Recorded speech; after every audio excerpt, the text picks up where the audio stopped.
असम के 24 से ज्यादा जिले इस समय जलमग्न हैं। मैं एक ऐसी सड़क पर हूं जो अब सड़क नहीं नदी के तौर पर नजर आ रही है। नौगांव से लेकर होजाई तक का ये सारा इलाका कोपिली नदी के कोप के कारण पूरी तरह से जलमग्न हो चुका है। एक और आपको रेलवे ट्रैक दिख जाएगा जिस पे लोग चलते हुए नजर आ रहे हैं, क्योंकि सड़क है नहीं और सबसे ऊंचा इलाका अगर कुछ है तो इस तरह से रेलवे ट्रैक्स। घर पूरी तरह से पानी में, खेत दूर दूर तक नजर नहीं आ रहे हैं।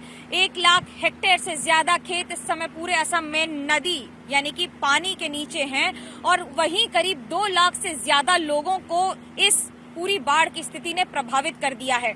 हम इस समय है स्टेट डिपार्टमेंट की जो रिलीफ फोर्स है उसके नाव पर, और ये टीम्स लगातार एनडीआरएफ, एसडीआरएफ, सेना और उनके साथ साथ नौसेना और साथ में थल, जल, नभ सब लगे हुए हैं अलग अलग जगहों से इवैक्यूएशन कराने के लिए, यानी कि लोगों को सुरक्षित स्थान तक पहुंचाने के लिए। अब इन इलाकों में इस मोटर बोट के जरिए जाने की दिक्कत, सबसे बड़ी समस्या ये कि कई जगहों पर इलेक्ट्रिक पोल्स भी गिर गए हैं। ऐसे में करंट के दौड़ने का खतरा होता है। कई इलाके में मवेशी फंसे हुए हैं जमीन के नीचे, कई इलाकों में मवेशी भी फंसे हुए हैं यानी कि पानी के नीचे। तो वहीं साथ ही साथ आप देख सकते हैं घर पूरी तरह से पानी में डूब गए हैं और इस पूरे इलाके में लोगों को निकाला जा रहा है या निकालने का प्रयास लगातार किया जा रहा है।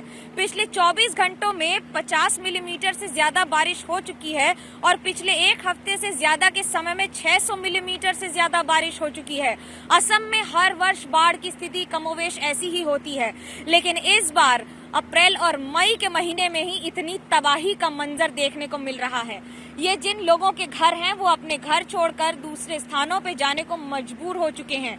रिलीफ कैंप्स बने हुए हैं और करीब 70 सर्कल्स इस समय पूरी तरह से ऐसे ही जलमग्न हैं। आप जहां तक जाएंगे, जहां तक आपको नजर आएगा, सब कुछ सिर्फ और सिर्फ पानी ही पानी है। लोग घड़े लेकर, पीने का पानी लेकर किस तरह से अपने घरों तक जा रहे हैं जहां पर रहने की स्थिति कम से कम है, और कई इलाकों में तो लोगों को रिलीफ कैंप्स में शिफ्ट कर दिया गया है। सरकार की ओर से खान पान की व्यवस्था की जा रही है कि लोगों को कम से कम बेसिक एसेंशियल्स पहुंचाए जा सकें, लेकिन अभी भी ऐसे कई इलाके हैं जैसे दीमा हसाओ या बाकी इलाके जहां पर लोग फंसे हुए हैं। यहाँ पर भी ऐसे कई घर हैं जहां से लोगों को अभी भी निकालना बाकी है। चारों ओर पानी है, कुछ भी नहीं है। जो खाने का सामान जो होगा, यदि वो खत्म हो चुका है तो अब लोगों के पास कई इलाकों में खाने तक का सामान नहीं होगा। मुख्यमंत्री हेमंत बिस्वा शर्मा लगातार हर एक इलाके की मॉनिटरिंग कर रहे हैं। मॉनिटरिंग का मतलब ये है कि जहां पर जिस तरह के उपाय की जरूरत है उसे किया जा रहा है। 3 किलोमीटर से ज्यादा का सफर हम तय कर चुके हैं एक सड़क के ऊपर, जो इस समय सड़क नहीं है, पूरी तरह से नदी में तब्दील हो चुकी है। ब्रह्मपुत्र से लेकर ऐसे कई इलाके हैं जहां पर अभी नदियां खतरों के निशान से ऊपर बह रही हैं, और ये बात सिर्फ एक जगह की नहीं है। ऐसे न जाने कितने इलाके हैं जहां पर अभी भी स्थिति इतनी ही खराब है, और ये स्थिति सुधरने वाली नजर नहीं आ रही है, क्योंकि आने वाले कुछ घंटों में बारिश बढ़ेगी और बारिश के बढ़ने का मतलब है कि स्थिति और ज्यादा बिगड़ेगी। इस समय जितने भी जिले प्रभावित हैं उनमें से कई जिलों के नाम कचार, चराईदेव, दरांग, धेमाजी, धुबरी, डिब्रूगढ़, दीमा हसाओ, होजाई जिसमें हम हैं, कामरूप, कार्बी आंगलोंग, कोकराझार, लखीमपुर, माजुली जो विश्व का सबसे बड़ा आइलैंड भी है, नदी का आइलैंड भी है, नौगांव, नलबाड़ी, उसके साथ साथ सोनेतपुर, तमुलपुर और उदालगुड़ी, जोरहाट के साथ साथ बक्सा भी। ये सारे जिले, दीमा हसाओ, करीमगंज, हैलाकांडी भी, और इन सारे जिलों में अभी तक करीब 800 से ज्यादा गांव प्रभावित हैं। जो लोग हैं वो करीब 2 लाख से ज्यादा हैं और लोगों की मौत की खबरें भी आने शुरू हो चुकी हैं।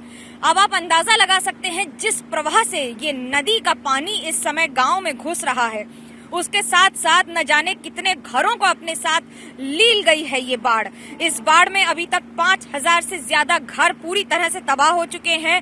हजारों जानवर न जाने कहां जा चुके हैं, और उनके साथ साथ यहाँ पर ऐसे कम से कम 3000 से ज्यादा लोग हैं जिन्हें इवैक्यूएट किया गया है। दाल, चावल, खाने की सामग्री ये सब तो दी जा रही है, लेकिन करीब 1 लाख हेक्टेयर से ज्यादा की जमीन पर फसल इस समय पूरी तरह से बर्बाद हो चुकी है। ऐसे कई इलाके हैं जहां पर रिलीफ कैंप्स बनाए गए हैं। इन करीब 72 रिलीफ कैंप्स में 40,000 से ज्यादा लोगों को रखा गया है। और सिर्फ यही नहीं, ये पुल की हालत देखिए जहां पर रेलवे ब्रिज पर लोग इस समय चल रहे हैं और इसी रेलवे ब्रिज के जरिए लोग इस समय जगह जगह पर अपने घर से सुरक्षित स्थानों पर जा रहे हैं। कुछ इलाकों में तो ट्रेन चल रही है और कुछ इलाकों में ट्रेन नहीं चल रही है, क्योंकि वहां पर खतरे का निशान इतना खराब है, यानी कि इतना ऊंचा हो चुका है जहां पर लोगों के लिए रिस्क है उस इलाके में रहना भी। लेकिन अगले कुछ दिनों तक ये खतरा और भी ज्यादा बढ़ेगा, क्योंकि बारिश का प्रेडिक्शन है, यानी कि फोरकास्ट कह रहा है कि अगले कुछ दिनों में बारिश बढ़ेगी। बारिश बढ़ने का मतलब है जल का स्तर, नदी का स्तर बढ़ेगा। और ऐसे कई इलाके हैं जहां ब्रह्मपुत्र नदी अपना विकराल स्वरूप दिखा रही है और इस विकराल स्वरूप को अगले कुछ दिनों तक असम के लोगों को देखना होगा। ये उनकी इस बार मजबूरी होगी। कैमरा पर्सन सुबीर रॉय के साथ मनोज्ञा लोईवाल, होजाई, असम, एबीपी न्यूज।